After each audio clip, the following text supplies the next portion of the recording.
Tottenham have absolutely battered Aston Villa by 4 goals to 1. So we're going to tactically analyse all 4 goals and see why Postecoglou really did a fantastic job at half-time, getting Spurs in the right way to win this game. But before I begin, if you are new here, please hit the subscribe button and hit the like button too. It would be greatly appreciated. So let's just get into it. Of course, we have the first goal here, Heung-min Son. And what was quite interesting, before half-time, Spurs literally had no threat from wide areas. We know that Aston Villa play high line. We know they like to double up. And in this situation, Son is pretty much, he's got a doggy overlapping here, which I want to talk about actually.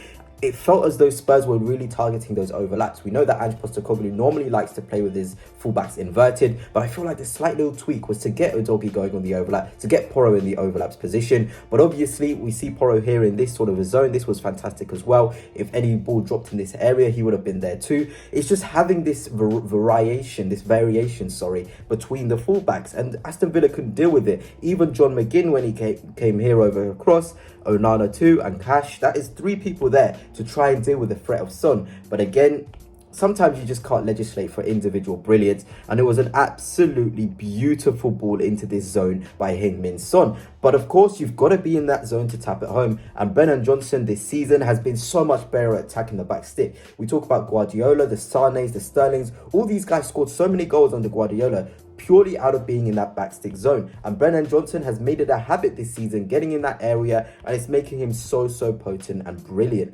Even Dominic Solanke, I know a lot of Spurs fans have hated Dominic Solanke purely because he doesn't add goals to his game. But here, his box presence is critical because he keeps Pau Torres pinned down. Brennan Johnson then has a free run into this zone to score. It really is a well-worked goal, and Spurs, it was the first sort of moment in the second half. You're coming out from halftime and you want to be sending a message out to your opposition. And Spurs certainly did that with this attack through Son and Johnson linking up. Spurs' second goal was also a thing of beauty, and we know Aston Villa like to conjoint and really press in on you, but Spurs, what they actually did is they put more numbers in the middle of the park. Here, look at this. You've got Porro, you've got Sarr, you've got Udogie there. They're completely blocking this Aston Villa duo here. They absolutely could not deal with this sort of threat that there was. They didn't know whether to stick or twist, follow the play, mark the players outside the area.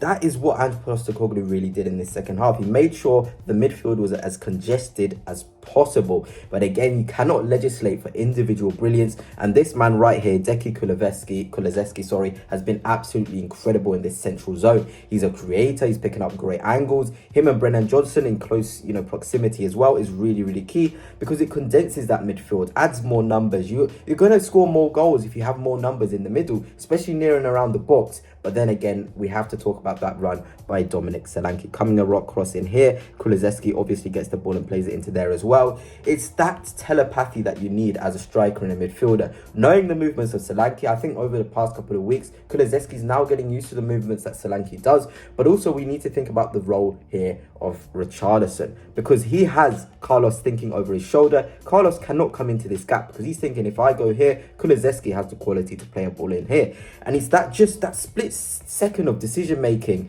to know where to be from the Spurs players in this attack to make it 2-1, which makes all the difference. But of course, we have to talk about that finish from Solanke, absolutely world class. And I feel like he's a fantastic centre forward. Once he adds those goals, which he is now, he's going to be absolutely pivotal for Spurs this season.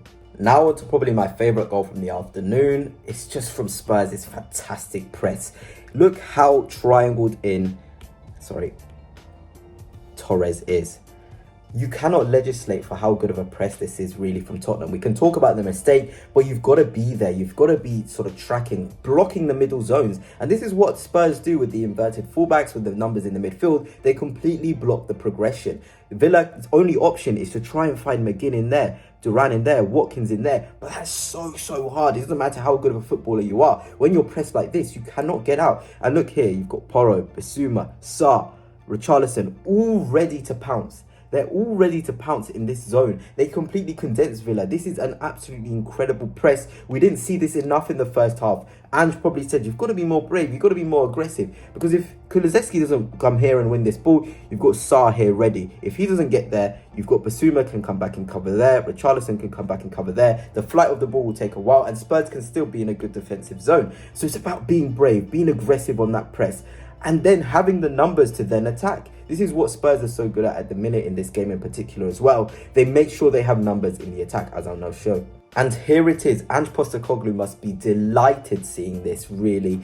How many numbers? 1, 2, 3, 4, 5 players in this attack. And again, I talked about Brennan Johnson earlier. It's that desire to make this backstick his own. You know now, if you're going to put a ball across the face of goal, Brennan Johnson is going to be there to tap it in. And there was a game, I think it was Brighton away from home, where Erdebert started on the left wing. He wasn't attacking the backstick zones. But you've got Brennan Johnson, who knows his role. He's been taught by Ange Postecoglou, make that backstick your own place. Make that backstick an area where you can add 5, 6, 7 goals to your game. But really, it's all about the decision making from Sarr, the run from Richarlison, getting in this zone. But look at the desire of Solanke and Kulusevski as well in the central areas there. They want this goal. Villa have completely been outnumbered. It's about being brave in the press. It's about trusting your ability to make the attack, make something out of the attack, which Spurs did. And I think that's all the second half really was all about. Spurs being braver, Spurs trusting themselves, Spurs getting numbers in the box, Spurs, pressing in an aggressive way. Spurs really did turn up in that second half, and it was great to see. Ange must have properly got a really good team talking, and it was a fantastic victory for them.